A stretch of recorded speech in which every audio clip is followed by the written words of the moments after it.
Hello students, आज topic करेंगे circular motion of car on level road.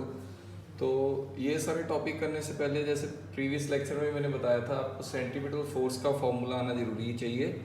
तो वो आपको मालूम होना चाहिए भी सेंटीपिटल फोर्स का फॉर्मूला क्या है। F is equal to M V square by are.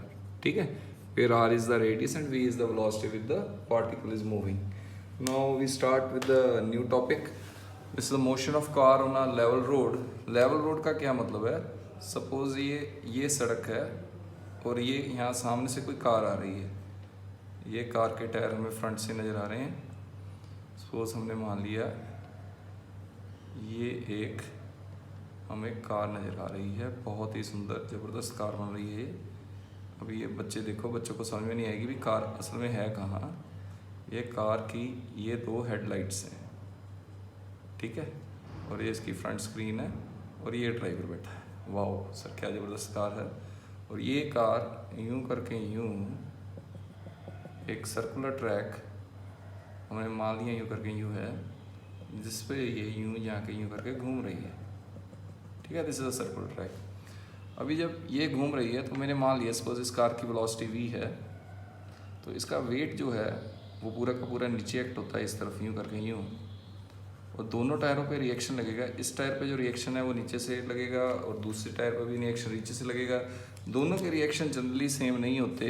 अगर कार स्ट्रेट जाती है तो दोनों के रिएक्शन सेम होते हैं, अगर कार स्ट्रेट नहीं जाते दोनों के रिएक्शन सेम नहीं होते, क्योंकि कार जब ऐसे करके यूँ घूमती है तो वो एक तरफ ज़्यादा प्रेशर डाल देती है दूसरी तरफ से, तो वो यानी दोनों के जो रिएक्शन होते हैं वो सेम नहीं होते। तो फिर भी हमने मान लिया एक का रिएक्शन R1 है, दूसरे का रिएक्शन R2 है।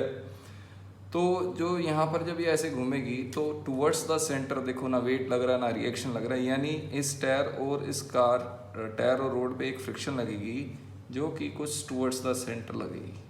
ठीक है, this friction is only the carrier to provide it centripetal force. देखो देखो, चीज ने गोल घूमना है तो गोल तो ही घूमेगी ना भाई, उस पर सेंट्रीपिटल फोर्स लगे। सेंट्रीपिटल फोर्स किस तरह लगती है? Towards the centre.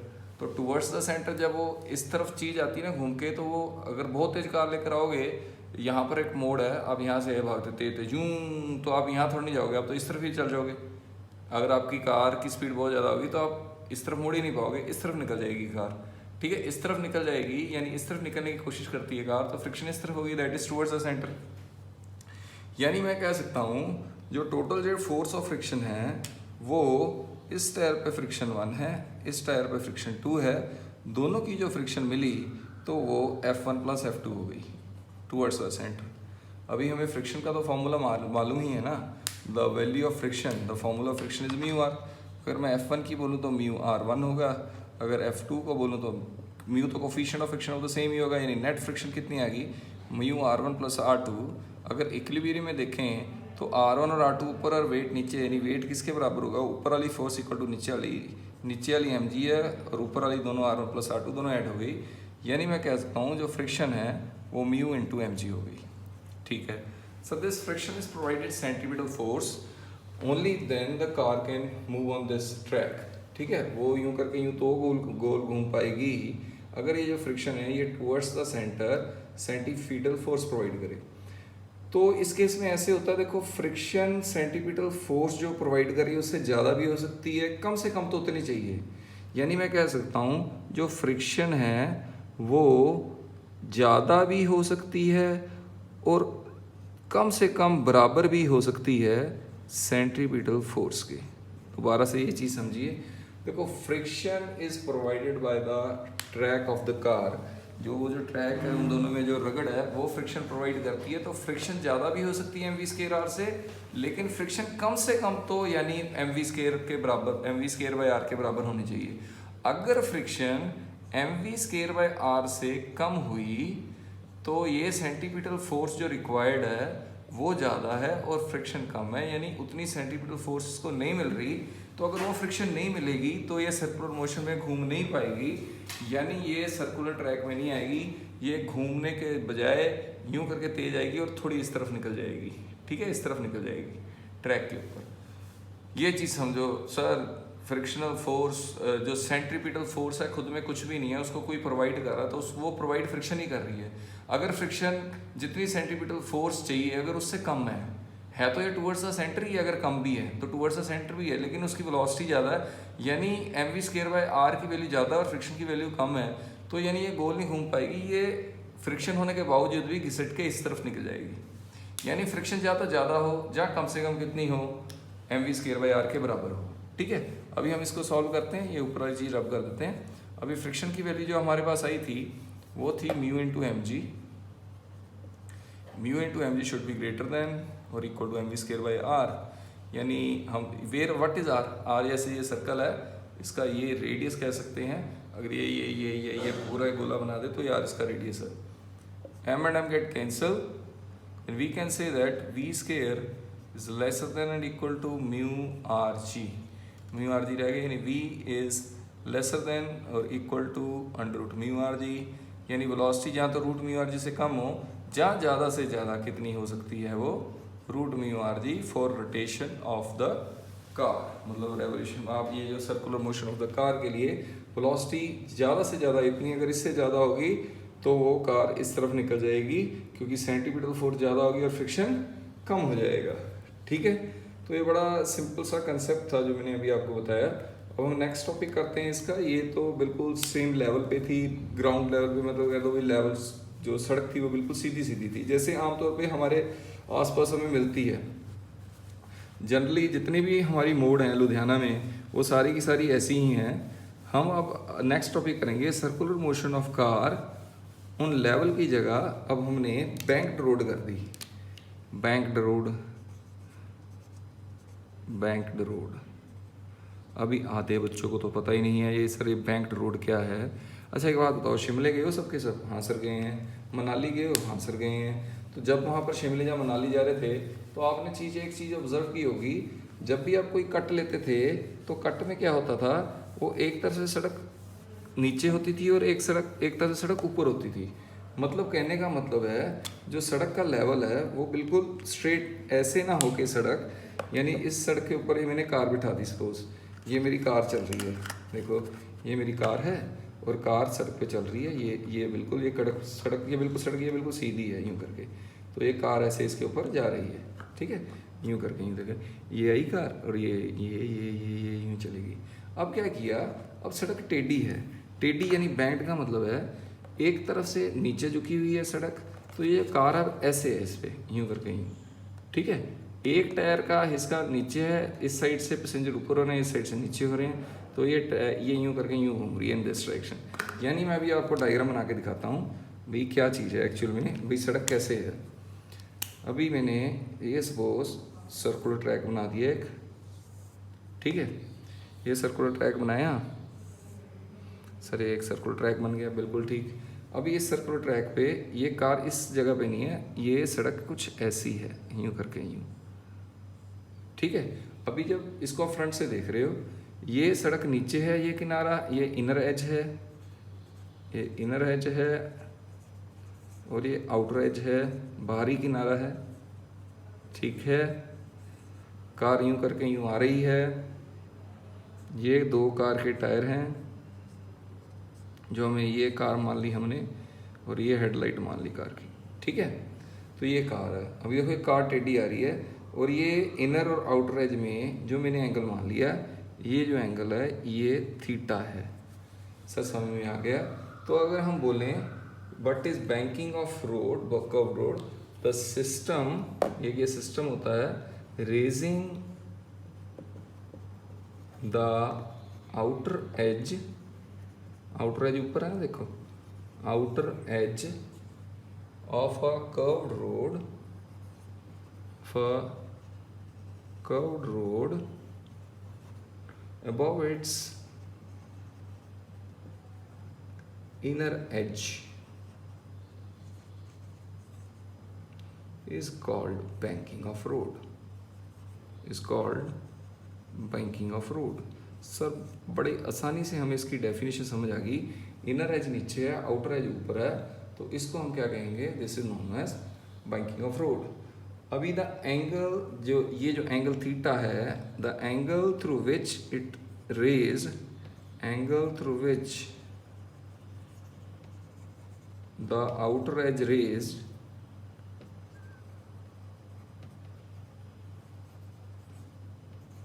compare with the inner edge is called क्या होगा, बैंकिंग, हम इसको बैंकिंग ऑफ रोड नहीं कहेंगे, ये बैंक्ड एंगल है, इसको हम कहते हैं एंगल ऑफ बैंकिंग। जस्ट आपको जब भी ये पूछी जाएगी ना डेरिवेशन, तो इसकी बैंकिंग ऑफ रोड जरूर पूछी जाती है।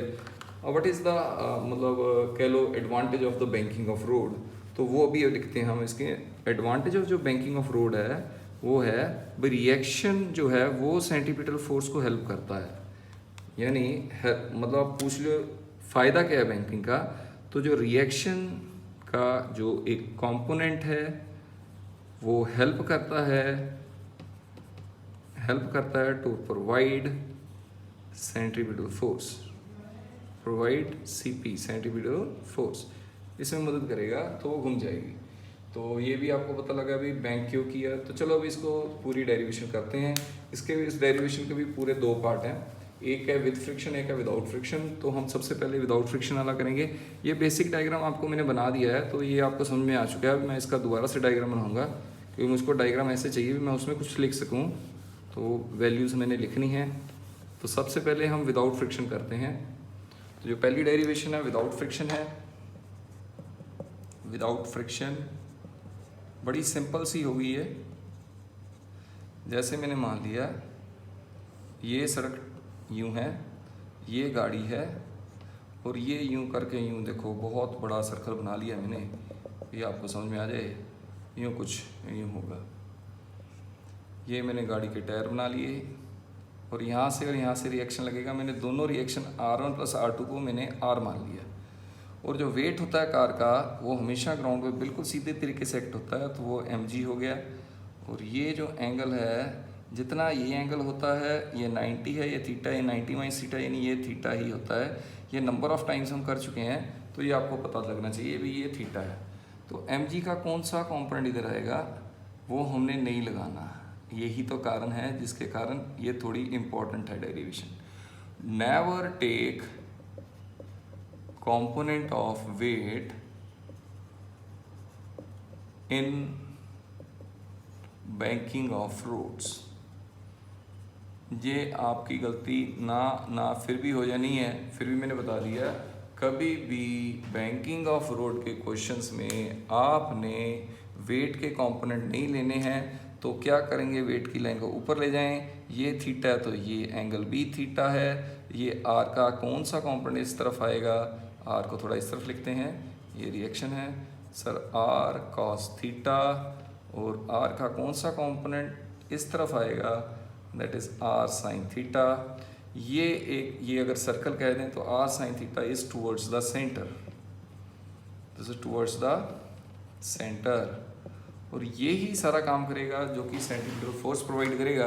क्योंकि आप अगर डायग्राम देखें बड़ी अच्छी तरीके से, तो ये हमें साफ साफ पता लग रहा है भाई ये जो आर कॉस थीटा है वो वेट को बैलेंस कर रहा है। हाँ जी सर, वेट को बैलेंस कर रहा है। वाइल जो आर साइन थीटा है, आर साइन थीटा वो क्या प्रोवाइड कर रहा है, that is acting towards the centre of this circular loop. R sine towards the centre and this provide centripetal force mv²/r, where R जो होगा इस कर्व का रेडियस होगा, इस तरफ सेंटर है इसका, रेडियस होगा उसका। दोनों को डिवाइड करेंगे तो ये आ गया tangent theta is equal to v²/r g. सीधी सी बात है, देखो आर कॉस थीटा वेट को बैलेंस करेगा। रिएक्शन का एक कंपोनेंट सेंटीपिटल फोर्स प्रोवाइड कर रहा है, दैट इज mv²/r। दोनों को डिवाइड कर दिया, टेंजेंट थीटा इज v²/r आ जाएगा, यानी मैक्सिमम जो स्पीड है उसकी v=rg टेंजेंट थीटा होगी।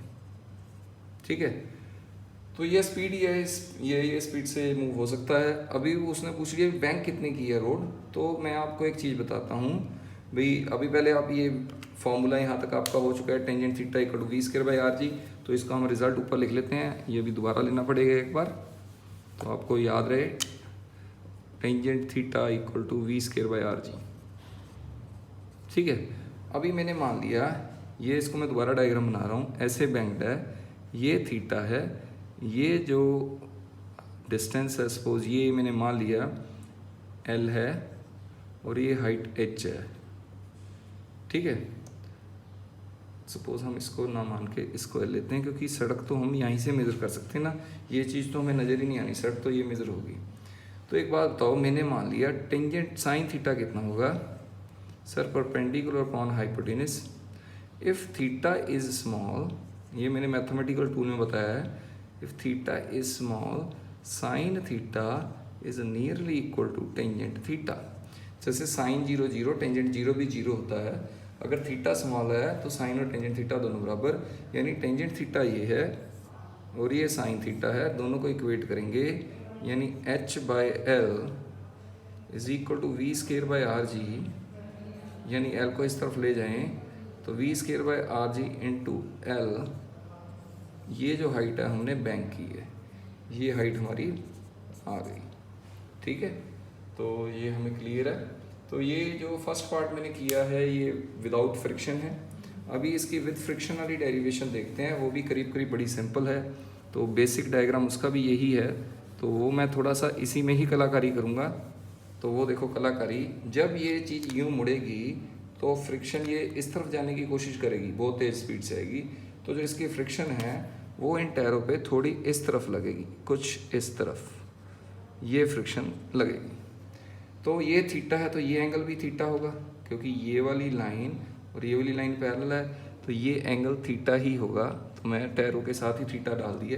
तो एफ का थीटा इसके साथ आ रहा है, जिसके साथ थीटा है वो क्या होता है एफ कॉस थीटा, और इस तरफ कौन है F sine theta. This is the component of F, this is F, ये एंगल थीटा तो ये भी थीटा, तो एफ के साथ जो आता है एंगल वो कॉस थीटा, और जो उसके परपेंडिकुलर होता है वो एफ साइन थीटा। यानी अब हम बोलें जो ये और ये दोनों मिलके सेंट्रीपिटल फोर्स मिला रहे हैं, यानी R sine theta plus F cos theta is provided centripetal force. Sir बहुत मज़ा आया। वाइल आर कॉस थीटा और ये दोनों मिलके एक दूसरे को बैलेंस करेंगे, यानी मैं लिख सकता हूँ R cos theta is equal to M G plus F sine theta. Sir ठीक है, समझ में आ गया। तो मैंने जान के ना एम जी को इधर ले दिया, इसको इधर लिया है, यानी मैंने इसको लिख दिया R cos theta minus F sine theta equal to M G. R cos theta इन दोनों के सम के बराबर होगा, वो इस तरफ लिख के उसको मैं एफ साइन थीटा को इधर लिया है। अब बड़ी ही चालाकी से मैंने क्वेश्चन आगे सॉल्व करना है, मेरे कम स्टेप लगें। मैं ना क्या करूँगा, इन दोनों को डिवाइड कर दूंगा, और ऐसे डिवाइड करूँगा भी लेफ्ट हैंड साइड को, इसको भी आर कॉस थीटा, इसको भी आर कॉस थीटा, इसको भी आर कॉस थीटा, और इसको भी आर कॉस थीटा से डिवाइड कर दूंगा, ठीक है। देखो मैं अगर यहाँ से 1/r cos थीटा कॉमन लूँ, यहाँ से 1/r cos थीटा, दोनों कैंसिल हो जाएंगे ना, यानी लेना ना लेना एक ही बात है। तो अभी देखो ये आर कैंसिल हो जाएगा, तो ये टेंजेंट थीटा आ गया।